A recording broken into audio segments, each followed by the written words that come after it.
Well, Pro Football Focus is the latest media outlet to jump on the Browns bandwagon. Not only do they think they got a great roster, but if Deshaun Watson plays a certain type of way, they think they can go all the way. I told you, your boy G. Bush got the crystal ball. I told you they would come around. We'll pull into those comments next, right here on the Ultimate Browns.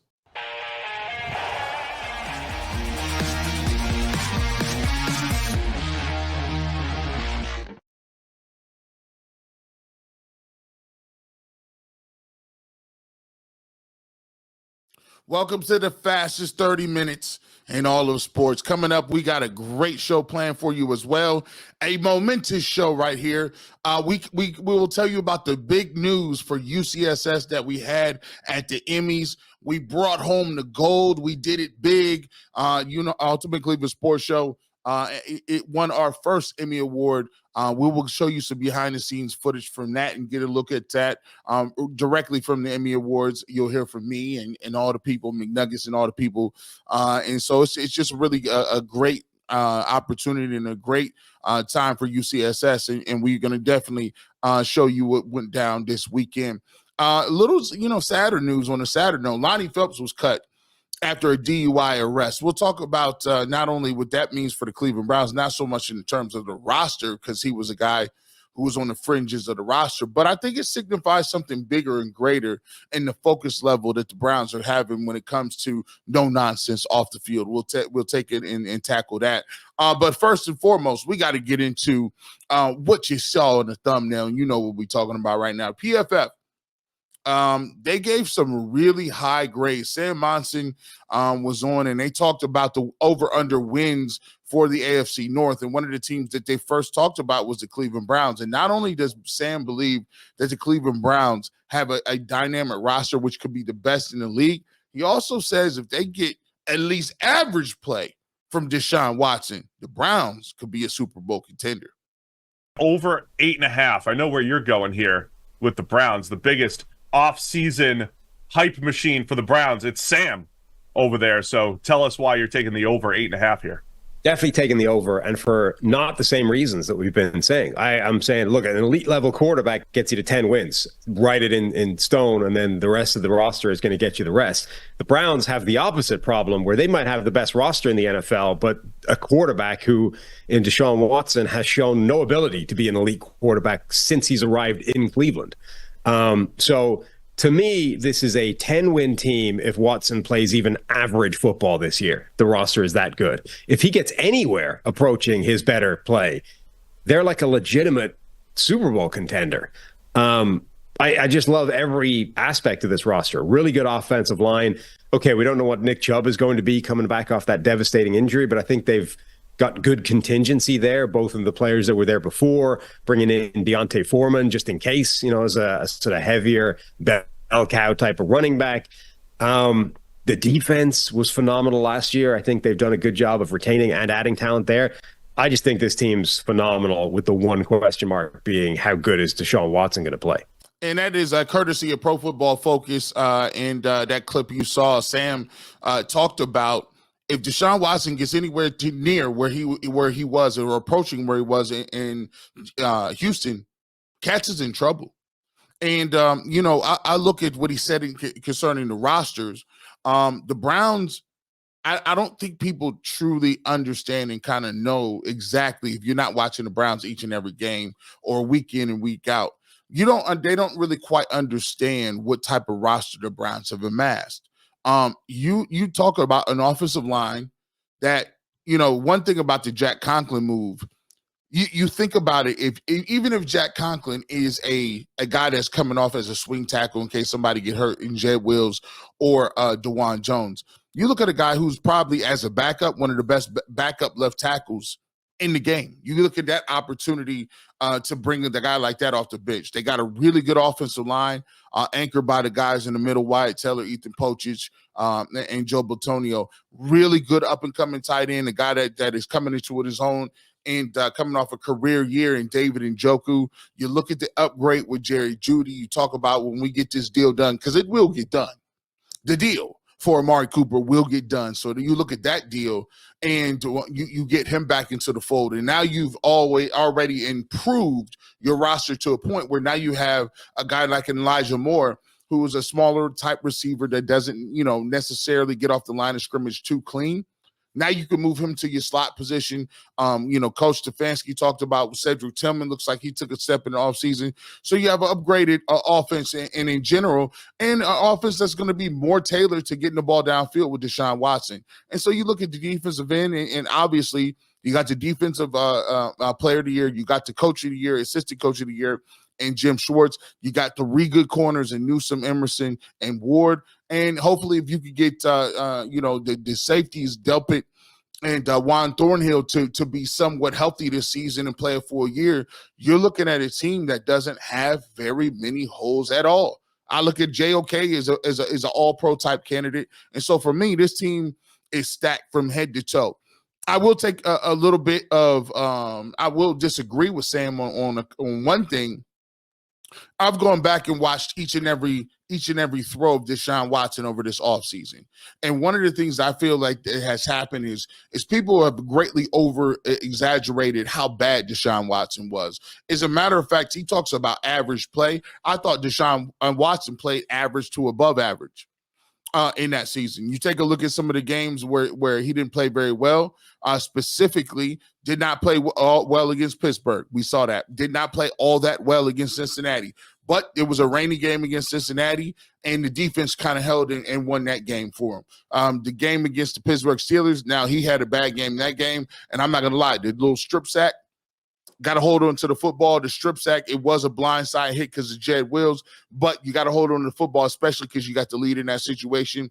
That pretty much was the game. He played poorly in that game, but if you go back and look at the Tennessee game, played very well. Cardinals game, played very well. Baltimore Ravens played his best game on the road with a comeback win. So when you look at it, only played a couple of snaps against the Indianapolis Colts. He was 5-1 when he was a starting quarterback. So when you look at this stuff, a lot of people will tell you that he played awful. I think a lot of that is coming from people saying and repeating the same thing over and over again. But I also think it comes from us not really revisiting and taking a look exactly what he did and didn't do. Mind you, this is coming. Some of those games is after he took the hit on the shoulder, which he was not completely 100% healthy. But the main theme I want you to take away from this situation is, as we see, I've shown you the Rich Eisens of the world. I've seen the Ian Rappaports of the world. Now we go to PFF and they talk about how good this roster is. And this team is a 10-win team in their sleep. And on top of that, if they get anything from Deshaun Watson, they're a legitimate Super Bowl contending team. I've told people all along, as you get towards the season, as you continue to get closer to the season, you're going to start to see more and more individuals come around and have to lean on the tape and lean on this roster, because all the other hyperbole and stuff, the further we get away from the allegations and all of those things, the more and more we start to have our opinions rooted in basis of what's going on the field, what's happening in the film, and what's happening on that practice field. And when you look at that, the Cleveland Browns, top to bottom, have one of the best rosters. And I believe Deshaun Watson, it has a confidence level that he hasn't had since he's been in Cleveland. He's found, and I think he's comfortable right now, and I think he's going to have a bounce-back year. I think it's going to be a really special year for the Cleveland Browns, especially given what they got on this roster and Deshaun Watson coming back. With that being said, when we get back, we'll kind of tackle this situation with Lonnie Phelps. Got cut after the DUI arrest, ran into a restaurant, was uncooperative, had a lot of stuff going on with that. But I'm going to dive a little deeper into it, because I think this shows you how swiftly they dealt with this. It shows me that the Cleveland Browns have a different direction in terms of what they're willing to put up with and what they're not willing to put up with. And we'll come back and talk about that next. You're listening to G. Bush on the Ultimate Browns. Well, You know what? The NBA Finals are over, but it is a Game 7 in the NHL, and the Cleveland Guardians are in first place. Baseball is in full swing, and FanDuel is your place to place a bet on every single game. Right now, new customers get $150 in bonus bets guaranteed. That's $150 win or lose. Bet on everything from slap shots to home runs to slam dunks, all on an app that is safe, secure, and easy to use. What are you waiting for? Visit FanDuel.com/UCSS and make your first bet an automatic win. FanDuel, America's #1 sportsbook.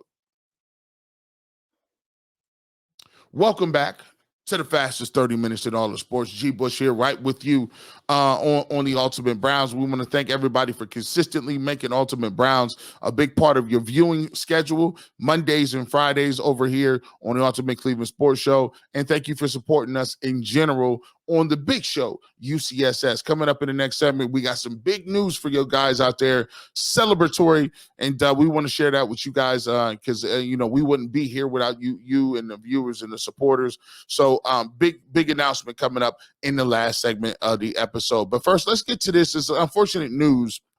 Defensive lineman Lonnie Phelps was cut after a DUI arrest. And this happened a couple of days ago after minicamp. And this news is brought to you by and is courtesy of News Channel 5 at the Cameron Justice and WEWS. The Cleveland Browns have waived defensive end Lonnie Phelps after he was arrested last night in Key West, Florida on a DUI charge after allegedly crashing his vehicle into a restaurant. Police said Phelps was uncooperative but showed signs of being intoxicated, like slurring his speech and smelling of alcohol. Phelps, a Cincinnati native, signed with the Browns as an undrafted free agent last year, spending the season on the practice squad. He was signed to a reserve's future contract in January. Before Phelps was waived, a Browns spokesperson said the team was aware of the situation, looking into it, but had no further comment at this time. And again, that was courtesy of News Channel 5, WEWS, and Cameron Justice delivering that news. Lonnie Phelps, is a guy who, to be honest, was going to be a long shot to make this roster. He was on the practice squad. They signed him to the futures deal. And, given the fact that they are so deep at defensive line, especially defensive end, Zadarius Smith is back. We look to Alex Wright to take that step forward. Obviously, Myles Garrett, Obo Okoronkwo, and a lot of other guys, the younger guys that are up there. It was going to be an uphill battle for him to make the team. And given the fact that if you are uphill, like if you're a long shot, a guy that is trying to battle for position, that's trying to make his team maybe get on the practice squad, obviously when something like this happens, you're going to be in trouble. Especially if you're not a Myles Garrett, if you're not a marquee name. Everybody kind of expected this to go down in the way that it did because, you got to look at it. Jimmy Johnson once said it well. Like he said, if somebody's in the back of the room and Michael Irvin or Emmitt Smith or Troy Aikman is asleep, you know what they're going to do? He's going to have somebody tap him on the shoulder and tell him, wake up. If it's you that's sleeping and you're an undrafted guy that's a long shot, they're going to tap you, give you your walking papers and have your locker cleaned out by the time you get to your car. So, there's levels to this, man. And we always talk about those levels. But I think one of the things that I could take and glean from this is in the swiftness and injustice that it went down, I think the Cleveland Browns are in a bit of a different situation, right? And we always talk about the levels in which you are building an organization. And sometimes when you're trying to build a foundation and you're trying to find guys, you start to see that you'll give them more time than you normally would if you had a team that was veteran laden and was competing. Case in point, I go back and Anthony Schwartz didn't get in trouble or anything, but there were years Anthony Schwartz never showed you anything. There was years where you're like, man, maybe he could do something. He was not a head case, but in terms of his production and being able to catch the football, he never showed anything in terms of that, right? Never showed that was part of his game. Now, you'll stick around with some guys like that when you're in the position of building your roster, trying to build an organization and trying to get to a point where you can field a team that can compete for a championship. So, you'll keep them guys around. But where you at right now with the Cleveland Browns, it's a different game plan. It's a whole different ball game. Cleveland Browns are not in the business of trying to just build something consistent and tread water. They have their pillar pieces, and you know who they are: the Chubbs, the Amari Coopers, the Myles Garretts, the Denzel Wards, the JOKs, Batonio. They got their pillar guys. They got the character guys that's going to keep guys from doing dumb stuff. You could have a couple of those guys walking around, but for the most part, when you focus and you ready to go, this is a swift move that shows that the Cleveland Browns are not in that rebuilding mode. They are not tolerating none of that. And for the young guys, they got to understand, when you're in a team like this team right now it has expectations. And when you got expectations and you can see that, and you know what those expectations are laid in front of you, you definitely have to understand, bro, you can't be out there doing nothing. You definitely can't crash your car drunk into an establishment and be uncooperative.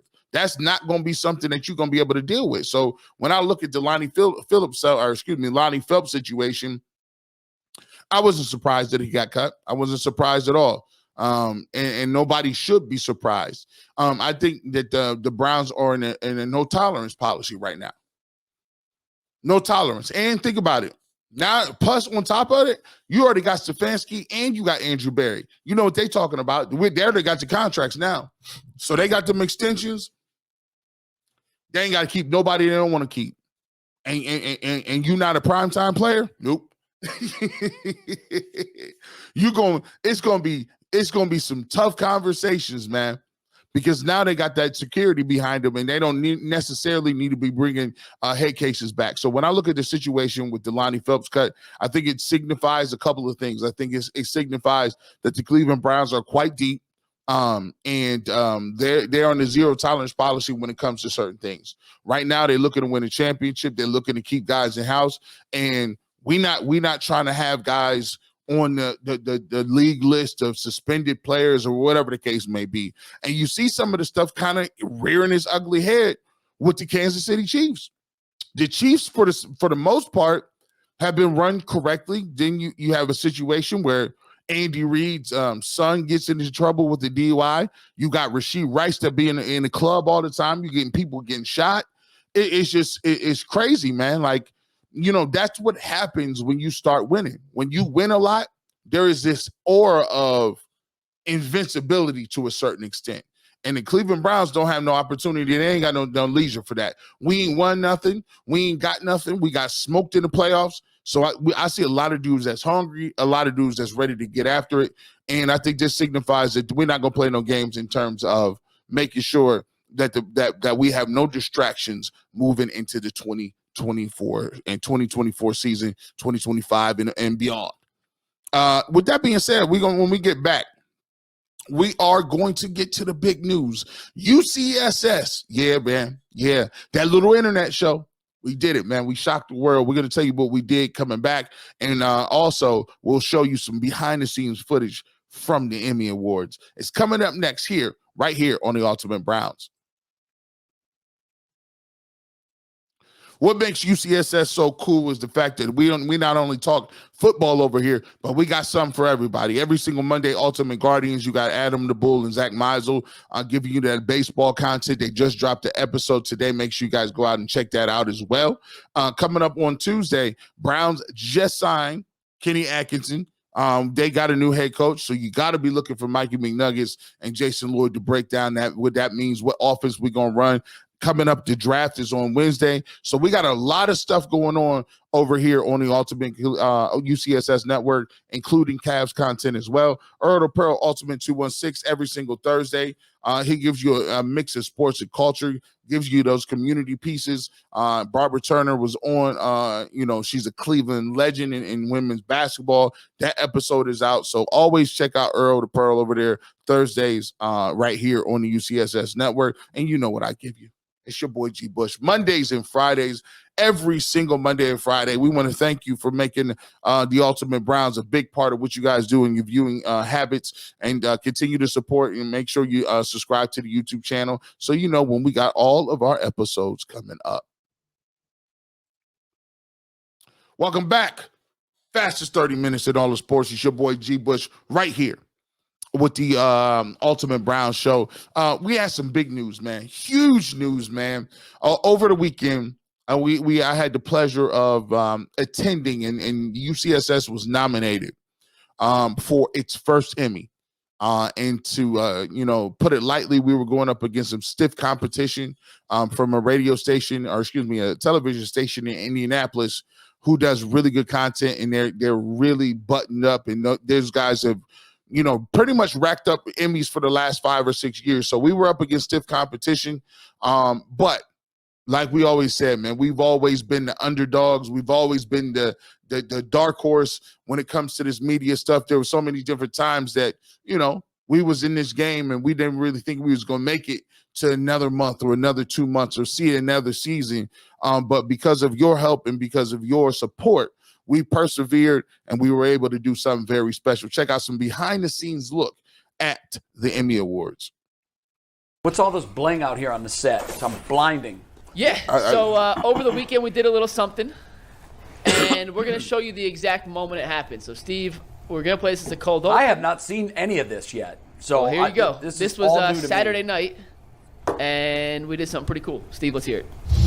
The nominees for Sports Interviewer Discussion are Ultimate Cleveland Sports Show on WKYC, Browns vs. Jaguars Preview Show, WKYC, Countdown to Kickoff, WISH.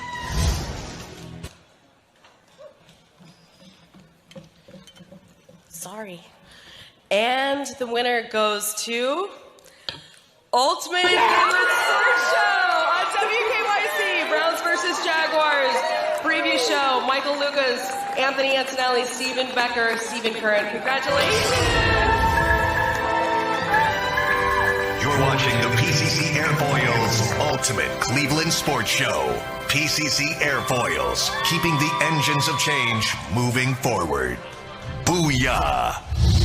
This is wild, man. Like, we're a little internet show. We want to thank Adam the Bull. We want to thank Steve back in Atlanta, Georgia. We want to thank Jay Crawford, who I'll give him a big shout out. Jay Crawford was the guy with the face on the situation, and he really lent his everything. Like, he was on Cold Pizza, did his thing, and he led us with a nice runway and got us off the ground. So thanks for everybody as part of the show. We got McNuggets. And let's not give Jay too much credit tonight. Let's be honest. Like, we all love Jay Crawford, but we started as a little YouTube show, and now we're standing up here in Emmy. So thank you, guys. Appreciate it. That's crazy, man. That's wild, man. And when you get up there, for one of the first times in my life, I've never been a loss for words, right? But when you win something that you really didn't expect to win, like it sets you back. There's so many, your mind just goes blank, and you just, there's so many people you want to thank you. There's so many words you want to say, but at times you just don't have the words. So, I wanted to kind of, because we did this on the show earlier, and we did this actually on the Ultimate Cleveland Sports Show. And the thing about that I thought was really cool about it was on the Ultimate Cleveland Sports Show, you saw Steve, and you saw McNuggets, you saw Anthony, and you saw Jay and Mike and me and all the people. But there's so many different other people that didn't get recognized or didn't, that are a very part of our show that necessarily couldn't have been there that night. And we wanted to just take time to acknowledge them. Jay, he was the first person I think that they brought on the show. And then, they called me next, and, I was just a little old internet dude. Like, said I was doing the barbershop internet wise, and I was just trying to grind. And I've always said, you never know who's going to see you. I always tell people, like, the best thing you can ever do in life is just keep grinding. Don't give up on your dreams, and continue to always strive. If you are working somewhere and it ain't where you want to be at, if you working somewhere and you want to do something else, if you go to work 8 hours a day, make sure that you put and invest in 2 hours into what you want to do, and 2 hours into your craft. And I used to go to work and come home and do these little internet videos, and somehow, some way, I kept progressing, kept going, and then they saw my stuff on YouTube, and the rest is history. So keep if you got a dream out there, keep going, keep God first, and you'll make it. Shout out to McNuggets. He left Dallas to come here. He left a lot of different places, left his other job. I quit my job. We only had a 6-month audition period, and we met in this little bar. And he said, man, he gave me all his ideas, and I knew we was going to be great because he just had so many ideas day one. And I just said, listen, hey, just pass me the ball, bro. I'll be a glue guy. We going to figure it out.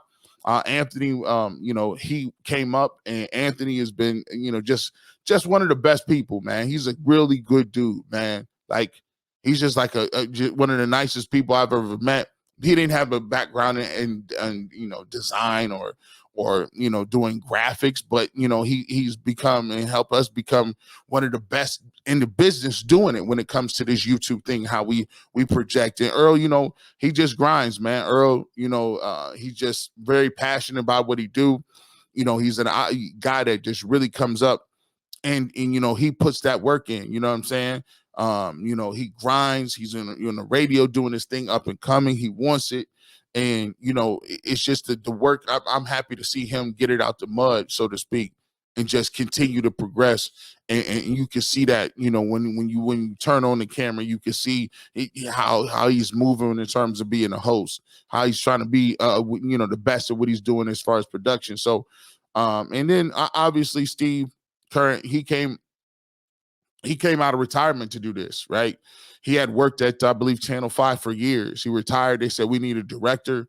And Steve was a guy who already had that experience level and came in and did it, man. And then obviously Steve Becker down in Atlanta, he was one of the people that put us together. One of the best things about the show is that we all got genuine good chemistry.